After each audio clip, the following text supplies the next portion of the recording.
ATAEV, 26 years old. He's won gold medals at European Championships and World Championships. That was in Tashkent, where he beat Lauren Alfonso, one of our other semi-finalists in the final. In terms of this tournament, he beat Andrei Kiryakov of Moldova by unanimous decision. Then Akhmaljon Isroilov of Uzbekistan. Unanimous decision again, but it was a hard fight. It was a good fight, and he was feeling it towards the end. And like a lot of these guys, he's had a lot of boxing in the last few days, and more than his opponent. And now would you please welcome his opponent into the blue corner, representing Georgia, Georgii KUSHITASHVILI!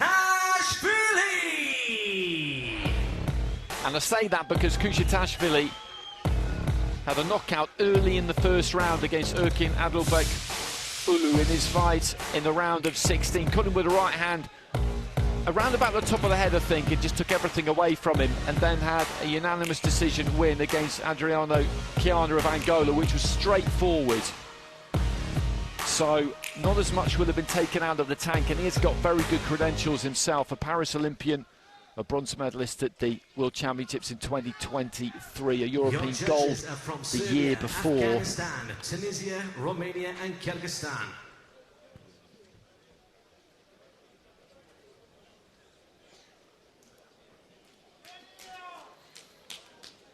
So he's just making the walk up the steps there, KUSHITASHVILI, and this is going to be a good fight. I can't see any way that it won't be. Final checks from the referee. They'll always have a look at the gloves. They'll have a look at the belt line. They'll make sure that the gum shield is in. And then we'll get moving. A bit of marking up on the face there of KUSHITASHVILI, but no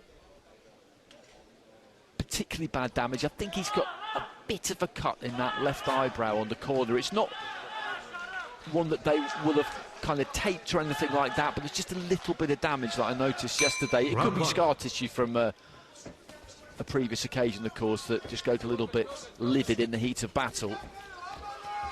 And the fighter in blue has got this kind of shuffling style where he'll try and just slide those feet in on you and get you under pressure straight away, and that's exactly what he's looking to do here. And ATAEV, who's got good all-round skills, which he showed us against Isroilov, is going to need them.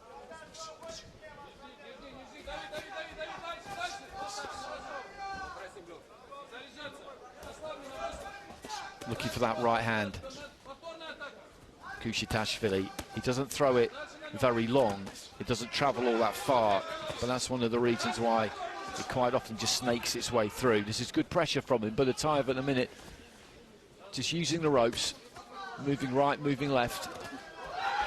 Right hand, I think, did land there from KUSHITASHVILI. ATAEV trying to just provide the counter, trying to get busy with his own lead hand.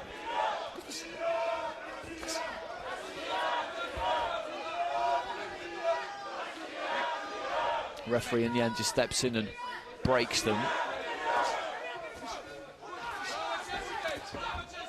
That's good from ATAEV, just turning around that front foot, but immediately KUSHITASHVILI is straight back on him and catches him, I think, with a right hand lead there. You cannot switch off or relax for a second against this guy. That's a good right hand from ATAEV, just delivered, and then he pulled those feet back out.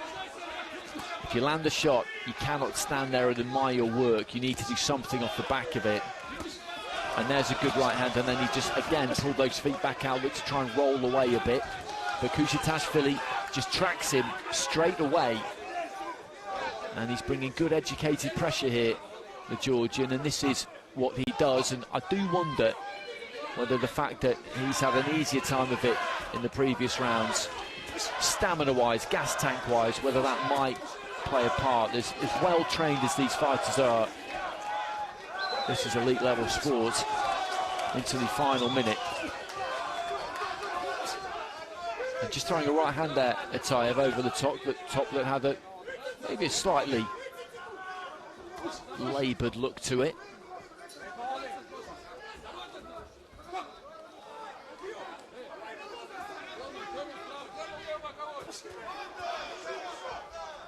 Left uppercut on the inside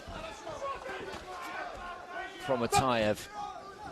Counting down to the end of the first round. Just having a look at the corner for a little bit of advice for these closing seconds. I don't think there's been a great deal in this opener. KUSHITASHVILI has been on the front foot, and that's been the dynamic of it, which is what we expected. Terrific opening round. Both men enjoying success. The pot-shotting off the back foot was eye-catching from Sharabutdin ATAEV, but KUSHITASHVILI always looking to answer almost immediately. But I do think those pot shot successes off the back foot, should be enough to give Sharabutdin ATAEV the round, in my opinion. But KUSHITASHVILI, with his pressure and scoring to both body and head on the inside, well, he hasn't taken a share of it for any of the judges. But that doesn't reflect how close the round was, because he was in it every second of the way. He absolutely was. It's one of those rounds where, in the final analysis, you're probably going to need a piece of that. Because these single scorecards, you can maybe nick if you're a pressure fighter. If you get a 4-1 rather than a 5-0, or a 3-2 rather than a 4-1, it can be really important come the end of the fight, come the end in the final analysis. So into the second round, KUSHITASHVILI in the blue, ATAEV in the red, who swept the scorecards in that first round. And he did do good work off the back foot. He is a good cultured fighter. He picked good punches, and as I've mentioned a few times throughout the course of the last week and a half or so, you've got 5 scoring judges ringside here. Of course, they're on different sides of the ring, and as basic as it might sound, somebody who throws punches that are easy to see when they land, that does count for something. And he's that kind of a guy, ATAEV. He's nice and clean, isn't he? You look at the jab there, even if he's up close and the punch doesn't travel that far, they always just seem to catch the eye. If you've got that slightly messier style, which KUSHITASHVILI has a little bit, then it's not quite the same. ATAEV just looking to walk him back. Let's go with him. Let's go with a short right uppercut on the inside. A minute into round 2.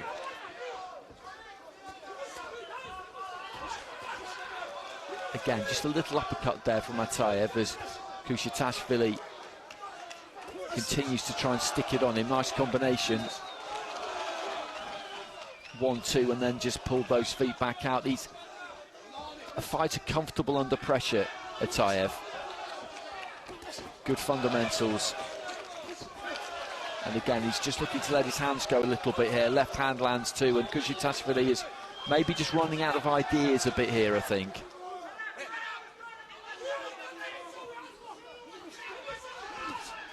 Long right hand from the Georgian, but he hasn't landed too many of them.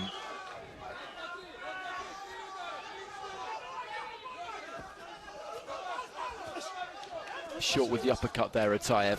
KUSHITASHVILI just trying to pour out that right hand and get something done into the final minute.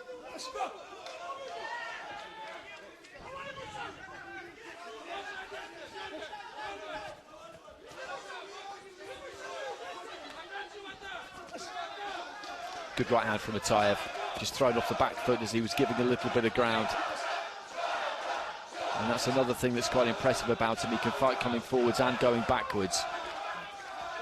There's that long right hand again from KUSHITASHVILI. With a jab from ATAEV.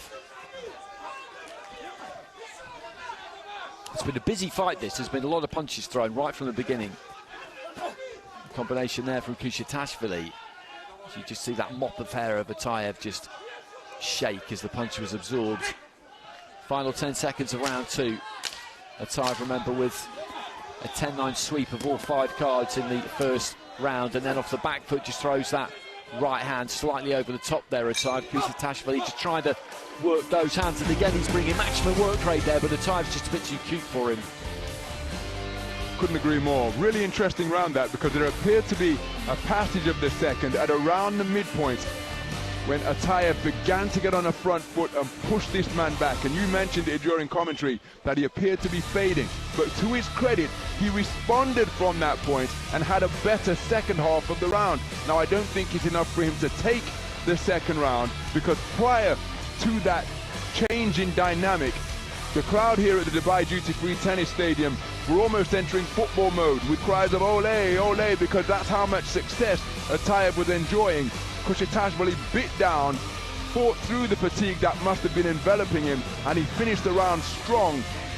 Not as effectively as his work in the first. He hasn't taken a share of the second, but the fading that appeared to be grabbing him in the start of the second round, he did bounce back, and that's good to see. But now he's got to overcome a 2-point deficit for all 5 judges. He does, and that is a mountain to climb. He's going to have to win this round very clearly, with 3 judges, say, to get that 2-point margin. Then they would cast their deciding vote. They would all need to go his way. Then we'd have a 3-2 split, and then we go to bout review. There's a lot of ifs in there, and ATAEV again will just look to try and pick those gaps when he can, but he's still coming forward here, KUSHITASHVILI, trusting in the method. ATAEV trying to land that uppercut, was short with it, walked onto a jab and a right hand there. He's got that kind of angular physique, KUSHITASHVILI, really wide, broad shoulders. And then just tries to shoulder his man off slightly there. The referee's never going to like that. Just turned southpaw briefly there, ATAEV, or rather just stepped into a southpaw lead, I think. Pretty quickly got his feet back orthodox. At no point has KUSHITASHVILI really been able to get on top of ATAEV to the extent that he's letting his hands go and ATAEV really is just tucking up. He doesn't do that, ATAEV. He's always got something to throw, and that's why building that flow against him is just a very hard thing to do, because you find yourself disturbed by what he's landing. He's comfortable up close in the heat of the fire, and just past the halfway stage of round 3, and the chance of Russia go up around the stadium, which they have done pretty much all week, and with good reason, because it's been a pretty spectacular showing from the Russian fighters so far. KUSHITASHVILI just walking onto a lead left hand there as he came forward. And some big names in the house. We've seen Denis Lebedev, Otto Beterbiev is here as well. Evgeny Tishchenko, Igor Makontsev, we've seen knocking around during the week. Olympic gold medalists for Russia. And more good work there from ATAEV.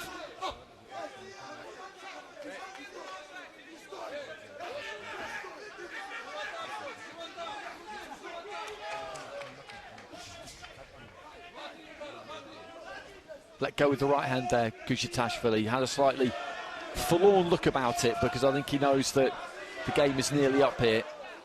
And again, like fighters who have followed him today, who have had that task, who stylistically give themselves that task of trying to close their opponent down and really bring the pressure to bear, it just hasn't quite worked for him. And ATAEV just planting his feet flat there and looking to work to the body into the final 10 seconds. Bell about to go any time now. He's someone we've both seen quite a few times over the last few years, ATAEV. As an all-round skill set, there's not really anything he hasn't got. He's adept in every facet of the game, and he showed little cameos of just about everything during the course of that contest. Principally on the back foot for the opening stage, but in the final round he was even pushing KUSHITASHVILI back and showing his prowess as a body puncher on the inside. Little burst of punches. He's always in shape. He's incredibly tough.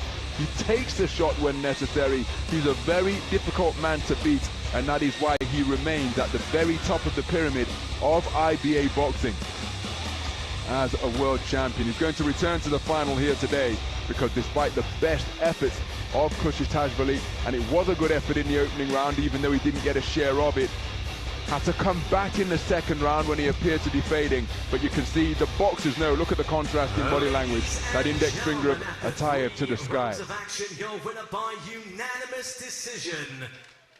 In the red corner from Russia, Sharabutdin ATAEV.